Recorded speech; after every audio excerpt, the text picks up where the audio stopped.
নমস্কার বন্ধুরা, আশা করছি তোমরা সবাই খুব ভালো আছো। তোমাদের সকলকে স্টুডেন্টস টনিকের ফার্স্ট লং ভিডিওতে জানাই স্বাগতম। আজকের ভিডিওর বিষয় হলো সেমিকন ইন্ডিয়া 2022। 2022-এর এই কনফারেন্স কম্পিটিটিভ এক্সামসের ছাত্রছাত্রীদের জন্য খুবই ইম্পর্ট্যান্ট। তোমাদের বলে রাখি, গত এক বছর ধরে ভারত সরকারের ফোকাস সেমিকন্ডাক্টরের উপর রয়েছিল। এখন কম্পিটিটিভ এক্সামসে এক্সামিনার এখান থেকে বিভিন্ন প্রশ্ন করতে পারে, যেগুলো তোমাদের পরবর্তীকালে কাজে লাগতে পারে, বা বিভিন্ন গভর্নমেন্ট এক্সামে যখন তোমরা ইন্টারভিউ ফেস করো সেই ইন্টারভিউ রাউন্ডেও কিন্তু এখান থেকে কোশ্চেন তোমাদেরকে ইন্টারভিউয়ার জিজ্ঞেস করতে পারে। সেই কোশ্চেনগুলি কি হতে পারে? তোমাদের জিজ্ঞেস করতে পারেন ইন্টারভিউয়ার যে সেমিকন্ডাক্টর বলতে কী বোঝো, অথবা এটাও জিজ্ঞেস করতে পারেন কেন ভারত এই ধরনের কনক্লেভের চেষ্টা বা প্রচেষ্টা করছে। আবার এটাও জিজ্ঞেস করতে পারে সেমিকন ইন্ডিয়া 2022 এর সম্পর্কে তুমি কি জানো। আবার এটাও জিজ্ঞেস করতে পারে যে আজ পর্যন্ত সেমিকন্ডাক্টর নিয়ে ভারতবর্ষের স্ট্যান্ড কেমন ছিল। তো ভিডিওটি শেষ পর্যন্ত দেখলে তোমরা এই সমস্ত প্রশ্নের উত্তর আশা করছি পেয়ে যাবে, তাই স্কিপ না করে ভিডিওটি শেষ পর্যন্ত দেখো। সবার প্রথম আমাদের মনে যে প্রশ্নটা আসবে সেটা হলো সেমিকন্ডাক্টর কী। বিজ্ঞানের ভাষায় semiconductor is a device which conductivity lies between the insulator and conductor because of energy gap and the type of material used for electricity flow। বাংলায় যার মানে হচ্ছে সেমিকন্ডাক্টর হলো এক বিশেষ ধরনের পদার্থ বা একটা বিশেষ ধরনের সার্কিট যাদের তড়িৎ পরিবাহিতা পরিবাহী ও অন্তরকের মাঝামাঝি। এখানে বলে রাখা ভালো, সেমিকন্ডাক্টরের বাংলা মানে হচ্ছে অর্ধপরিবাহী। এই অর্ধপরিবাহীর তড়িৎ পরিবাহিতা ইনসুলেটরের থেকে বেশি, কিন্তু কন্ডাক্টরের থেকে কম। এখন সহজ সরল ভাষায় যদি এর ব্যবহারিক সংজ্ঞা বলতে হয় তাহলে বলতে হবে যে semiconductor basically silicon, germanium, cadmium, selenite ইত্যাদি দিয়ে তৈরি একটি সার্কিট বা একটি বিশেষ সার্কিট যা আমরা বিভিন্ন ইলেকট্রনিক্সের প্রোডাক্টে ব্যবহার করে থাকি। এখন প্রশ্ন হবে যে এই সেমিকন ইন্ডিয়ার 2022-এর ব্যাকগ্রাউন্ডটা কী বা এটার কী প্রয়োজনীয়তা রয়েছে। এর প্রয়োজনীয়তা অবশ্যই রয়েছে, সেটা তোমরা এক্ষুনি বুঝতে পারবে। তোমাদের স্ক্রিনে তোমরা দেখতে পাচ্ছ যে একটা ট্রেন্ড দিয়েছে সেমিকন্ডাক্টরের ইতিহাস সম্পর্কে, মানে সেমিকন্ডাক্টরের ম্যানুফ্যাকচারিং হিস্ট্রি। সেখানে তোমরা দেখতে পাচ্ছ জাপান একসময় প্রচুর সেমিকন্ডাক্টর উৎপন্ন করত। এখন সেই সংখ্যাটা বা সেই পার্সেন্টেজ অনেক নিচে নেমে গেছে। আবার তাইওয়ান আগে প্রায় কিছুই করতো না বলা চলে, কিন্তু এখন তাইওয়ান অনেকটা সেমিকন্ডাক্টর উৎপন্ন করছে। অর্থাৎ সারা বিশ্বের সেমিকন্ডাক্টর উৎপাদনে তাইওয়ানের এখন বর্তমানে একটা বিশেষ ভূমিকা রয়েছে, কারণ ওইটুকু একটা ছোট্ট দেশে যে পরিমাণে সেমিকন্ডাক্টর উৎপন্ন হয় তা কিন্তু ওই দেশের ইকোনমিকে যেমন স্ট্রং করে, ঠিক তেমনই সারা বিশ্বের কাছে সেমিকন্ডাক্টর চিপসের যে চাহিদা তা মেটাতে সাহায্য করে। এবারে এছাড়া আরও অনেক দেশ রয়েছে, সাউথ কোরিয়া রয়েছে, হংকং রয়েছে, ইত্যাদি দেশ তো রয়েইছে। এখন যদি লিডিং সেমিকন্ডাক্টর প্রোডাক্টিভ দেশ যদি বলতে হয় তার নাম হচ্ছে আমেরিকা। আমেরিকা প্রথম থেকেই লিড করছিল, কখন জাপান আগে ছিল, কখন আমেরিকা আগে ছিল, কিন্তু যবে থেকে আমেরিকা ওপরের দিকে ধরতে শুরু করেছে এবং জাপান নিচের দিকে নামতে শুরু করেছে, আমেরিকা কিন্তু নামেনি। আমেরিকা তার পার্সেন্টেজকে একটা নির্দিষ্ট জায়গায় ধরে রাখতে পেরেছে। বর্তমানে সারা বিশ্বের 47% সেমিকন্ডাক্টর উৎপন্ন করে America.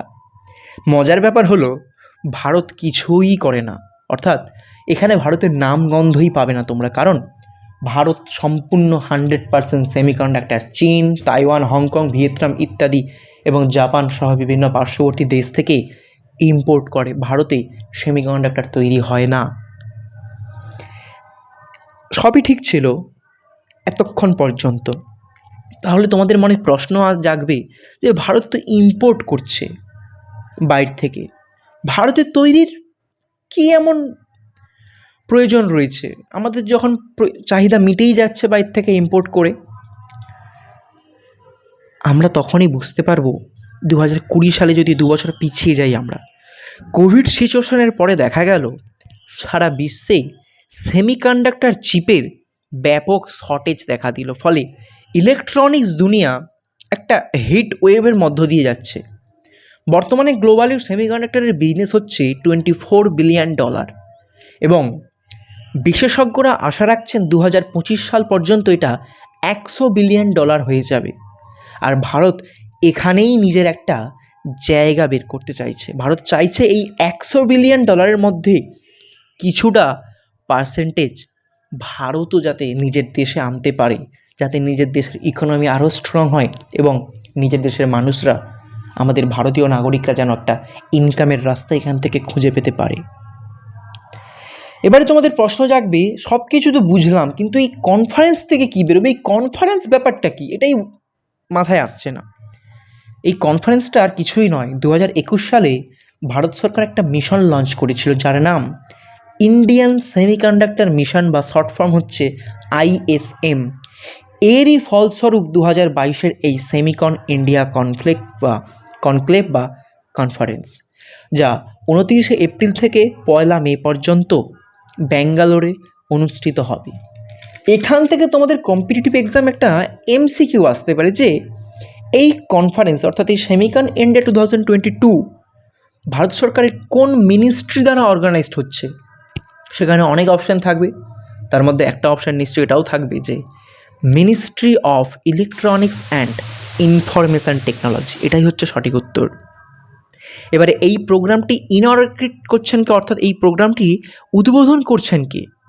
He is none other than our PM Shri Narendra Modi. এখন এই কনফারেন্সের মাধ্যমে ভারত পার্টিকুলারলি কিছু বার্তা দিতে চাইছে সারা বিশ্বের কাছে, স্পেশালি কিছু নতুন স্টার্ট আপ, কিছু রিসার্চার, কিছু বড় বড় ইনস্টিটিউট এবং ওয়েল এস্টাবলিশড কিছু কোম্পানিকে ভারত একসঙ্গে এই কনক্লেভে বা এই কনফারেন্সে ডেকে ভারতের যে সেমিকন্ডাক্টর তৈরির যে ভারত সরকারের যে চেষ্টা রয়েছে বা সেমিকন্ডাক্টর তৈরিতে ভারত সরকারও যে অগ্রণী ভূমিকা নিতে পারে, সেই বার্তায় এদের কাছে ভারত সরকার পৌঁছে দিতে চাইছে এবং এরা ভারতে সেমিকন্ডাক্টর তৈরিতে কিভাবে হেল্প করতে পারে বা কী ধরনের ইনফ্রাস্ট্রাকচার ইনারা চাইছেন সেটাও ভারত সরকার জানতে চাইছে বা এদের কাছে এই বার্তাটুকু দিতে চাইছে। এই জন্যই সেমিকন ইন্ডিয়া 2022-এর গুরুত্ব রয়েছে অপরিসীম। যদি তোমরা এই কনক্লেভের লোগোটা খুব ভালো করে দেখো, দেন বুঝতে পারবে দুজন মানুষ হ্যান্ডশেক করছে এবং তার মাঝখান থেকে একটা ফর্ম তৈরি হচ্ছে, অ্যালফাবেটিক্যাল ফর্ম, যা হচ্ছে S। এই S স্ট্যান্ডস ফর সেমিকন্ডাক্টর। আবার যদি বলি, এই সেমিকন্ডাক্টর 2022-এর একটা খুবই গুরুত্বপূর্ণ থিম আছে, যেটা কম্পিটিটিভ এক্সামে মেবি জিজ্ঞেস করতেই পারে বা ইন্টারভিউয়ে গেলে যদি সায়েন্স অ্যান্ড টেকের কোনো কোশ্চেন থাকে সেখান থেকে এই কোশ্চেনটা আসতেই পারে যে সেমিকন ইন্ডিয়া 2022-এর থিম কী ছিল। সেমিকন ইন্ডিয়া 2022-এর থিম হচ্ছে design and manufacture in India for the world and making India A semiconductor Nations. খুবই একটা গুরুত্বপূর্ণ অর্থবহ থিম কিন্তু ভারত সরকার বেঁধে দিয়েছে এই সেমিকন 2022-এর কনক্লেভের জন্য। এখন অনেকে প্রশ্ন করে বসবে যে ভারত তো এখনও পর্যন্ত কিছুই করে না, কিছু না শুরু করি প্রথমেই এই কনক্লেভ, এর সুফলটা কি ভারত আদৌ পাবে? এত ঘটা করে করা, এত টাকা ইনভেস্টমেন্ট অবশ্যই পাবে। তার কারণ বিশ্বের দরবারে ভারত যখন এই বার্তা পৌঁছে দেবে তখন নিশ্চয়ই যারা সেমিকন্ডাক্টর ইন্ডাস্ট্রিতে বিলং করেন সারা বিশ্বে, যারা তৈরি করছেন বিভিন্ন কোম্পানি বা বিভিন্ন ইনস্টিটিউট, তারা ভারতের মার্কেট যদি দেখেন, ভারতের মার্কেট যদি স্টাডি করেন, এখানে কিন্তু খুব দক্ষ কর্মচারী পাওয়া যায়, সুদক্ষ কর্মচারী, অর্থাৎ কাজ করার জন্য যে কর্মচারী দরকার সেটা সুদক্ষ ভারতবর্ষের কর্মীরা এবং কর্মঠ, যার ফলে সেই সকল কোম্পানি যদি ভারতবর্ষে আসে তাদেরও যেমন লাভ হবে, ঠিক তেমনই ভারত সরকারেরও একটা লাভ হবে। এখন তোমাদের বলে রাখি একটা খুব ইম্পর্ট্যান্ট জিনিস, এখানে 2025 সালের মধ্যে বর্তমান ভারত সরকার একটা টার্গেট সেট করেছে যে 2025 সালের মধ্যে ভারত 5 ট্রিলিয়ন ইকোনমিকে ধরবে এবং তার মধ্যে 1 ট্রিলিয়ন ইকোনমি যদি ডিজিটাল এবং ইলেকট্রনিক্স থেকে আসতে পারে তাহলে এই 5 ট্রিলিয়ন ইকোনমি ধরা কিন্তু ভারতের কাছে এমন কোনো অসম্ভব ব্যাপার নয়। তাই সেমিকন্ডাক্টর প্রোডাক্টিভিটিতে যদি এখান থেকে কোনো নতুন দিশা পাওয়া যায় এই সেমিকন ইন্ডিয়া কনক্লেভের মাধ্যমে, তাহলে ভারতের ভবিষ্যৎ সুনিশ্চিত বলা যায়। কারণ এখান থেকে যেমন ভারতের ইকোনমি স্ট্রং হবে, ঠিক তেমনই এমপ্লয়মেন্ট ইস্যুতে ভারত অনেকটা এগিয়ে যাবে। অর্থাৎ শিক্ষিত কারিগরি বা শিক্ষিত যারা কর্মচারী রয়েছেন বা প্রযুক্তিবিদ রয়েছেন, তাদের এমপ্লয়মেন্ট এখান থেকে বেশ জেনারেট হবে। কারণ শুধু তো সেমিকন্ডাক্টর চিপস তৈরিতে এটা সীমাবদ্ধ থাকবে না। তখন সেমিকন্ডাক্টর চিপস থেকে যে সকল ইলেকট্রনিক্স ডিভাইস তৈরি হতো, যেগুলো বাইরে থেকে আমাদেরকে ইম্পোর্ট করতে হতো, যার ফলে অনেকটা কস্টিং পড়ে যেত এবং অনেক কোম্পানি এখানে পিছিয়ে পড়তো। এখন ভারতেই যদি তৈরি হয়, ভারতীয় কোম্পানিরা নিশ্চয়ই অনেক কম দামে পাবে এবং সেখান থেকে নতুন নতুন ইলেকট্রনিক্স যে জিনিসগুলো বা ইলেকট্রনিক যে সকল আইডিয়া বর্তমানে চায়না ডেভেলপ করছে, সেগুলো ভারতেও সম্ভব।